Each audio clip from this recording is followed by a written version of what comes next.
Bienvenue sur l'Odyssée. C'est Sandy et Lancelot. Nous sommes actuellement en tour du monde pendant 2 ans, mais plus particulièrement à Ubud, en Indonésie. À Bali. À Bali exactement. Et dans cette vidéo, vous allez découvrir les différentes choses à faire dans Bali. On vous montre ses prix, on vous montre ses activités, enfin on essaye. En tout cas, s'il manque des activités, on les dira certainement à la fin. En tout cas, les bonnes idées pour nous. Mais il y a plein de bonnes adresses food, alors rien que pour ça, regardez la vidéo. Ouais. Voilà. Donc là, on va visiter la Monkey Forest, donc plein de singes dans une forêt. Et ensuite, on va aller rejoindre des amis. Vous allez voir qui c'est. Normalement, vous les connaissez déjà si vous nous suivez nos aventures depuis au moins le Canada, c'est-à-dire le premier pays.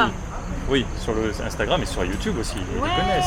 Mais oui, moins, oui. tu vois. Non, pas moi. On est sur Insta en fait. Non, restez sur YouTube.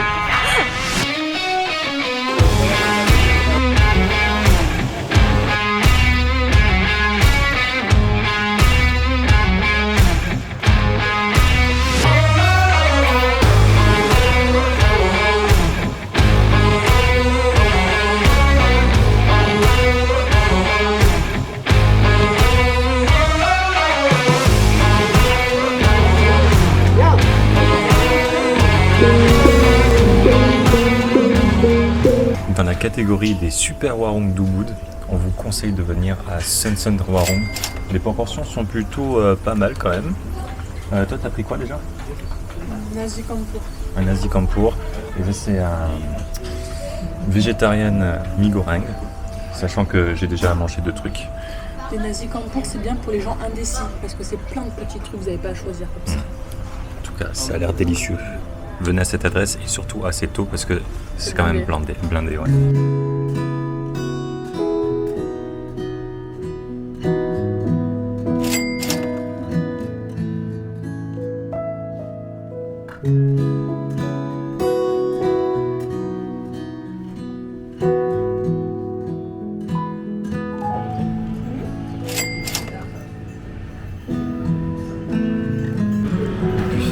À volonté.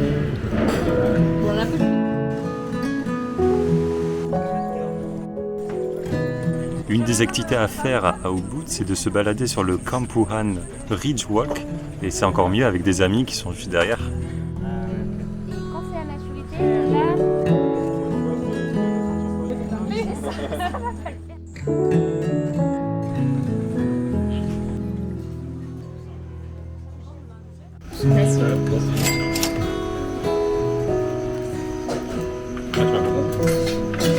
C'est l'heure de manger. Bon, sur ce petit matin assez pluvieux pour nous, on va essayer de faire un petit tour en scooter dans les rizières de Tagalalang. Alors c'est assez connu, c'est pour ça qu'on y va. Là actuellement il est 6h30, on va rejoindre carte en main, donc Pierre et Victorine qui nous ont loué un scooter pas cher dans leur homestay pour pouvoir y aller assez tôt et éviter le monde. On va voir ce que ça donne parce qu'on a entendu que c'était un lieu assez beaucoup touristique. Donc on va essayer d'éviter la foule, on va dire.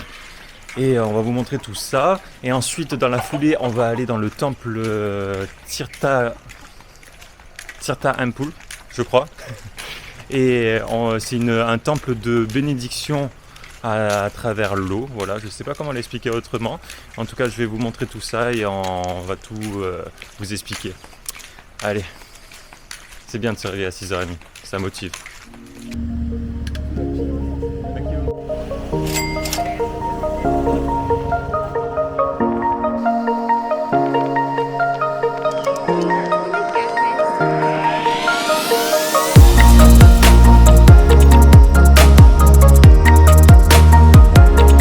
On est bien arrivé aux rizières et en gros ce qu'on a fait nous ce matin, c'est qu'on a pris sur l'application Maps.me l'entrée arrière. C'est un point qui s'appelle Back Entry Tagalalang, enfin je crois que c'est un truc comme ça. Et il n'y avait personne pour l'instant. Et là même on arrive au côté touristique en marchant et il n'y a pas un chat. Enfin, pas vraiment, pas de chat.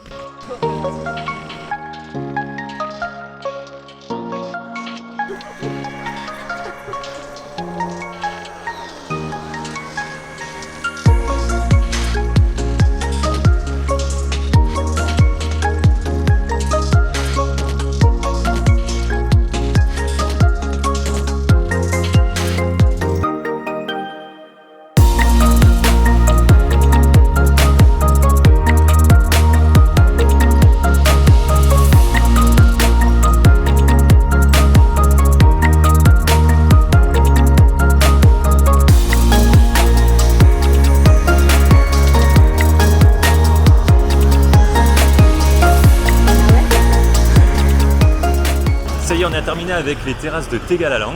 Mais écoutez, on a plutôt bien aimé, on a beaucoup traîné malgré un temps plutôt pluvieux, on s'est beaucoup réfugié sous les petites cabanes.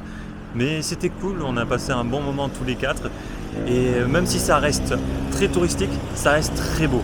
Après, on trouve pas ça si touristique que ça, il y a de la place pour tout le monde. Après, est-ce que c'est en lien avec le fait qu'il fasse pas très beau? Ça, malheureusement, on le saura jamais. Mais en tout cas, sachez qu'on est arrivé à 7h30 et on est reparti là à peine à 11h. Donc c'était plutôt cool et on a bien aimé. Et avec Incendie, on hésite à revenir une fois qu'il fera beaucoup plus beau pour voir si c'est vraiment bien. Mais ça, on vous promet rien.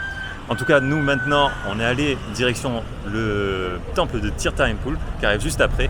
En attendant, on est allé dans un warung. Le warung s'appelle Sripadi, resto vegan, plutôt sympa. Et on attend nos petits plats de mie goreng avec tout le monde.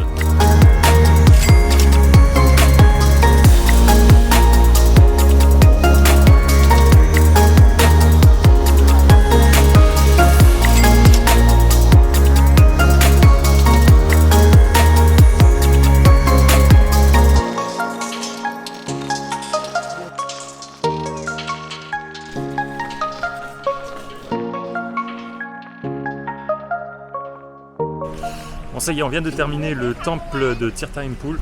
Écoutez, un peu déçu, on peut le dire. Là par exemple, pour vous expliquer, il y avait des gens qui faisaient de la purification dans l'eau et tout autour, y compris nous-mêmes. Tout le monde était en train de prendre des photos et ça s'apparentait quand même à du voyeurisme, donc moyen bof quand même. Enfin bref, il y a la pluie là, on n'a pas trop aimé. Il était 13h quand on a visité le temple, je pense que beaucoup plus tôt, c'est beaucoup mieux. Enfin voilà, donc là, aïe.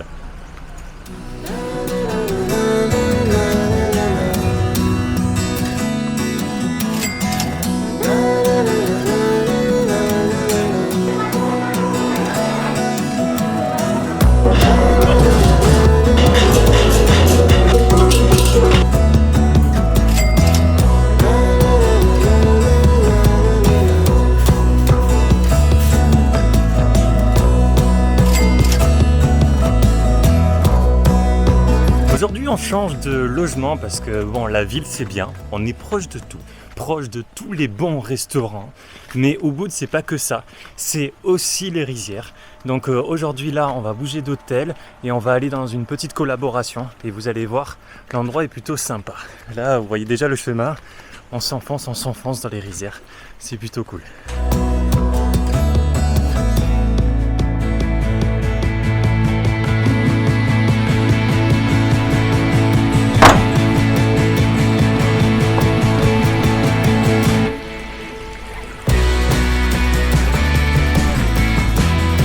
Ah mais tiens, ce serait pas la propriétaire des lieux?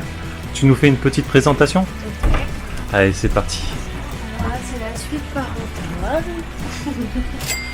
Il y a un petit bureau vraiment sympa. Parfait. Il y a la salle de bain avec une baignoire, autant vous dire que c'est un luxe en voyage. Et le top du top, c'est une bouilloire, un frigo et même une bonbonne d'eau. Là, on est au max du max. Je vais devoir aller, c'est pas possible.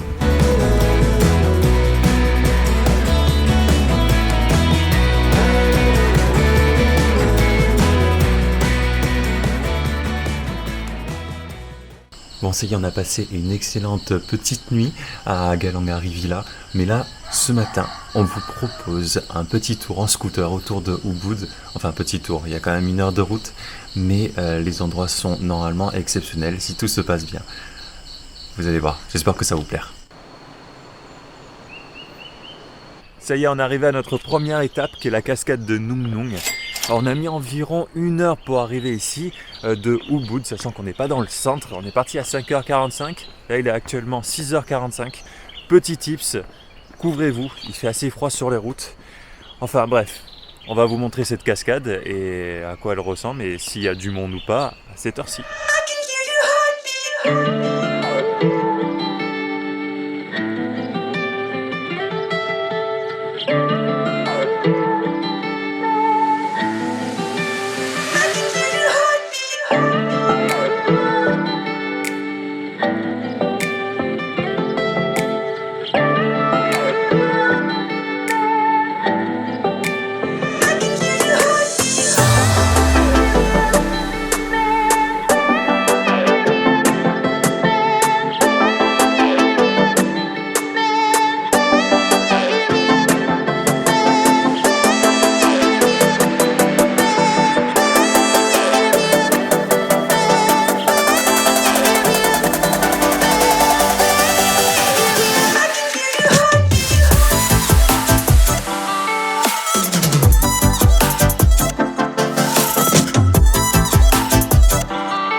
la cascade est absolument magnifique. Franchement, je pèse mes mots.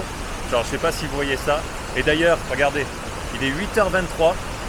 Les 2 premières personnes viennent d'arriver. On était tout seuls jusqu'à là. 1h30 solo du ghetto. À la prochaine. On va tenter. L'autre, elle est un petit peu plus connue. Donc, on va compter le monde qu'il y a là-bas vers 9h. Parce que là, il y a encore une demi-heure de route. Wouhou.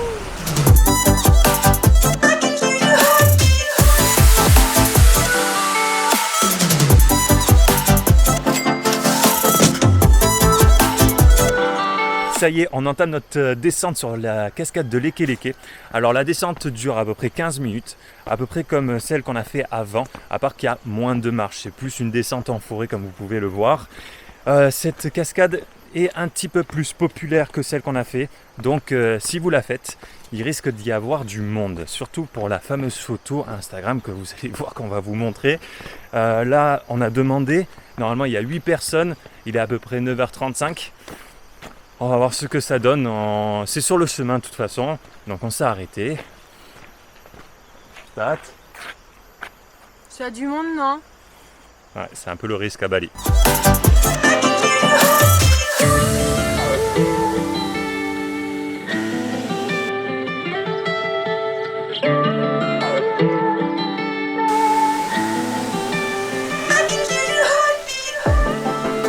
Bon, petit retour sur la cascade. Ben clairement pas notre préféré, alors on vous explique pourquoi. En gros, la petite famille est partie, on s'est mis à faire nos photos et on voulait apprécier un peu le lieu. À part que Sandy me dit, regarde derrière toi comme ça du geste dans l'objectif. Et je lève la tête de l'appareil photo et là je vois une dizaine de personnes derrière moi. Quinzaine. Je fais, oh non, ça va pas être possible. Et en gros, voilà le bilan. Je crois pas qu'on puisse apprécier cette cascade. Elle est très très belle en photo, mais je pense pas que... on puisse y baigner, attendre, prolonger le côté un peu privé de la chose, parce que populaire. Et ensuite, j'en suis sûr que tu allais dire ça. Oui. C'est quoi? C'est sauf si on fait comme avec l'autre et qu'on se lève très tôt. Et nous, on a profité 1h30 au final parce qu'on s'est levé tôt. Donc si on fait la même chose avec celle-là, normalement, ça devrait être le même processus. Mais disons, au niveau aménagement de la cascade, Ah, moi, tu ça, ferais le pique-nique où? Là, l'autre. Voilà ce qu'on veut dire par là. Tout ça. Bref, là maintenant, il est 10h20. On a un petit peu de route vers notre prochaine destination, qui est classée à l'UNESCO. Mais avant de profiter de ce côté de l'UNESCO, on va manger. J'ai repéré un restaurant normalement, s'il est ouvert. Vamos a comer.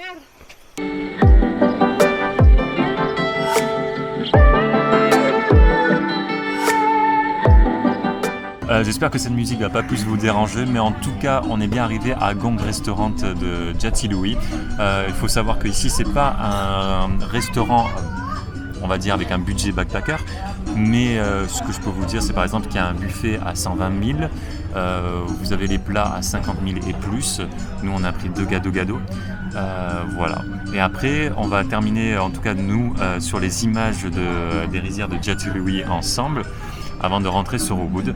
Si vous voulez continuer cette journée, parce que nous, il est à peine 11h36, vous pouvez faire la forêt des singes, pas celle qu'il y a dans Ubud, mais celle à côté qui est sur le chemin. Vous pouvez aussi remonter à Tangalalang et vous arrêter dans un hôtel qui font un dépasse, comme par exemple Kretia ou Tis.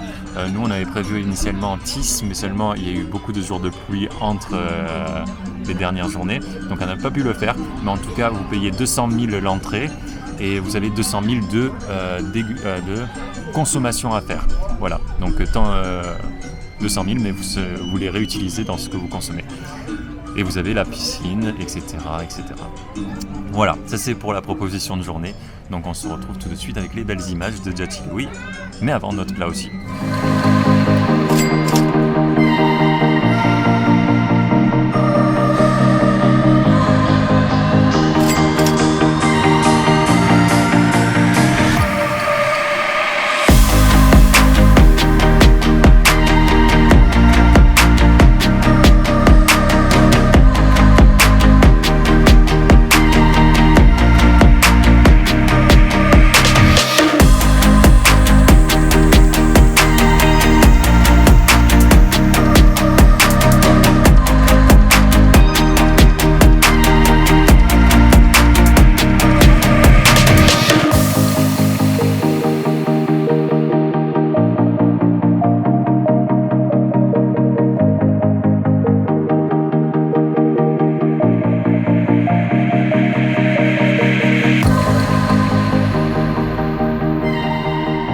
Bon, ça y est, on est rentré à la villa et comment vous dire qu'après une bonne sieste, là, on se prépare pour la dernière activité de la journée qui est le Kekak Fire Dance, donc une danse du feu. On va bien voir ce que ça donne. Donc je vous invite avec nous et juste après on se retrouve pour la fin de la vidéo pour un petit bilan et les dernières idées d'activités qu'on peut faire sur Ubud.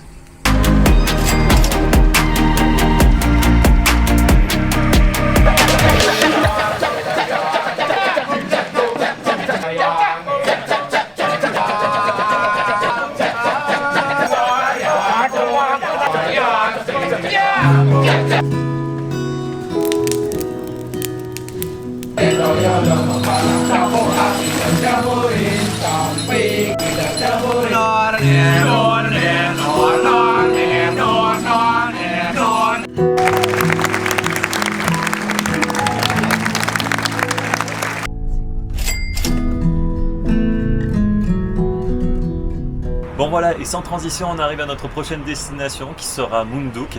D'ailleurs, je peux vous montrer un peu la vue ou peut-être un peu la chambre. Pas trop, qu'est-ce que tu fais? Ça sera la semaine prochaine, la vidéo de Munduk, donc on se donne rendez-vous. En tout cas, pour le bilan de Ubud, on a adoré, mais en même temps, on est resté un petit peu trop longtemps. Ouais. Parce par rapport au passeport, enfin bref, vous savez. Non, exact. Et en gros, la ville c'est bien, mais on est resté. Dans les rizières, c'est mieux, voilà. C'est plus sympa. Nous, on aime bien avoir accès à la ville facilement, mais avoir la tranquillité. Donc, je pense que si vous devez chercher un logement sur Ubud, cherchez pas trop loin de la ville pour avoir tous les bons restaurants qu'on vous a notés. Pas trop loin. Parce que ça va manquer par contre, ça. Mais en même temps, avoir la tranquillité avec les différentes rizières. Les autres activités qu'on peut vous proposer, c'est de encore louer un scooter et d'aller faire une journée à Sidemen avec une boucle. Il y a différentes choses à voir. Là, par exemple, je vous mets tout en dessous, là, en écrit. Ça peut être une idée de tour en plus à faire. Sinon, prendre votre temps, apprécier les différentes rizières, voilà, tout simplement. Baladez-vous, vous cassez pas la tête. Des fois, se perdre, c'est sympa aussi. Carrément. Donc, si vous avez aimé cette vidéo, n'hésitez pas à laisser un j'aime, un commentaire ou tout simplement à vous abonner. Et activer la petite cloche pour ne rien louper. Et il y a un truc normalement qu'on doit leur dire à la fin, c'est ciao ciao ciao.